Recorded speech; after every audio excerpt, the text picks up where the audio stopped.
All right, so if you're an Indian startup founder, you already know this. Having a great product, that's just the price of entry. It's not the thing that guarantees you'll actually win. So the real question is, how do you get that critical edge? Well, in this explainer, we're going to unpack the playbook. We're talking about turning those things people often dismiss as soft skills, networking and marketing, into your most powerful, most unfair advantage. This quote right here, man, it just hits the nail on the head, doesn't it? In India, who knows you often matters as much as what you build. Look, in the startup scene over there, which is just so dense and competitive, this isn't some fluffy, nice-to-have saying. It's a fundamental rule of the game. You've got to stop thinking of your network as an accessory, something extra. It's not. It's a critical piece of your company's infrastructure, just like your tech stock. So let's reframe this whole thing, right? We're not talking about awkward conversations over lukewarm coffee at some random event. No way. We're talking about building a systematic, almost weaponized advantage that gets you faster access to everything that matters: customers, capital, and the best talent. So let's break down exactly how you build it. Okay, first things first. We have to understand the playing field. India's startup scene, it's not just another market. It's more like a gauntlet. And to get through it, you need a very specific strategy. So why is India so different? Well, look at how these points all connect. First, the ecosystem is incredibly dense and competitive. And because it's so crowded, what happens? Deals become super relationship-driven. It's just human nature. People do business with people they know and trust. This means a warm intro from someone respected in the community it's 1,000 times more powerful than the best cold email you could ever write. And then you've got digital marketing, which is basically a pay-to-play war zone. You can't just outspend everyone. You have to outconnect them. Okay, so that brings us to section 2. Let's talk about building that relationship engine. The key here is to stop treating networking like this random, haphazard thing you do sometimes. Instead, we're going to treat it like a core business process, something that systematically, predictably creates opportunities. This slide right here, this is the absolute core of the mindset shift you need to make. Think about it. The Indian startup world is just flooded with pitches. Everyone has their guard up. They've got this built-in radar for the "what can I get from you" approach. The real power, the real hack, is flipping that script entirely. When you walk into a room thinking, "what value can I give here?" everything changes. You stop being just another salesperson and you become a genuine connector.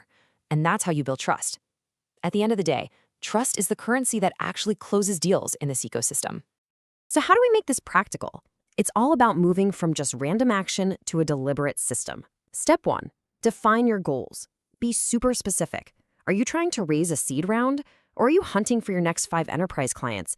Because let's be real, the rooms you need to be in for those two things are totally different. Step 2, map your platforms. Figure out exactly where these people hang out. And finally, step 3, execute with a strategy. Stop just aimlessly roaming around events. Start treating them like targeted missions with a clear objective. And here's a bit of a cheat sheet to get you started. Don't just look at these as a list of logos. Think of them as gateways. You've got founder networks like TIE or NASCOM. These are amazing for mentorship and getting those early VC introductions. Then there are funding platforms like Indian Angel Network or Let's Venture that can streamline the whole capital raising process. And hey, don't sleep on the government hubs or local communities. They can be incredibly powerful for building that crucial brand recognition and on-the-ground grassroots connections. This quote is just an incredible story. It's from a founder whose company got acquired. So you might ask, how did that whole conversation even start? Was it in a boardroom? Nope. It started through a completely personal connection made at a community cultural event of all places. It wasn't transactional at all. It was just a genuine relationship built over time. But then, when the moment was right, that personal trust transformed into a massive professional opportunity. That, my friends, is the long game in action. All right, so we've built the engine. Now it's time to build the megaphone. Let's move from those one-to-one connections to getting one-to-many visibility. If networking is your relationship engine, then marketing is absolutely your megaphone. But you've got to make sure you're tuning it to the exact right frequency, or no one's going to hear you. Okay, listen. Before you spend a single rupee on marketing, you absolutely have to do this one thing first. It's defining your ideal customer profile, or ICP. Think of your ICP as your North Star for everything. Without a crystal clear ICP, you're literally just shouting into the void, wasting time and money. But when you have one, suddenly every piece of content, every ad, every single social media post has a clear purpose and a specific destination. And just look at the difference in clarity this brings. It's night and day. On the one hand, you could say your target is any business. Or you could say it's D2C beauty brands with 50 lakh to 3 crore in revenue. See the difference? Instead of just women, it's urban salaried professionals, aged 25 to 35, in the top 8 cities who are frustrated by a lack of clean ingredient options. That level of precision is what lets a small startup punch way above its weight. You find your niche, and then you completely own it. Now, this chart highlights something really, really important, a massive trust gap. Let's be honest, audiences in India are smart. They know a big celebrity endorsement is just a paid transaction. It doesn't really mean anything. But a recommendation from a smaller niche creator that they follow for their genuine expertise, that feels completely different. That feels like getting advice from a trusted friend. And that's exactly why, for most startups, micro-influencers deliver a way, way higher return on investment. And the best part? You don't need a massive budget to do this stuff. The key word here is leverage.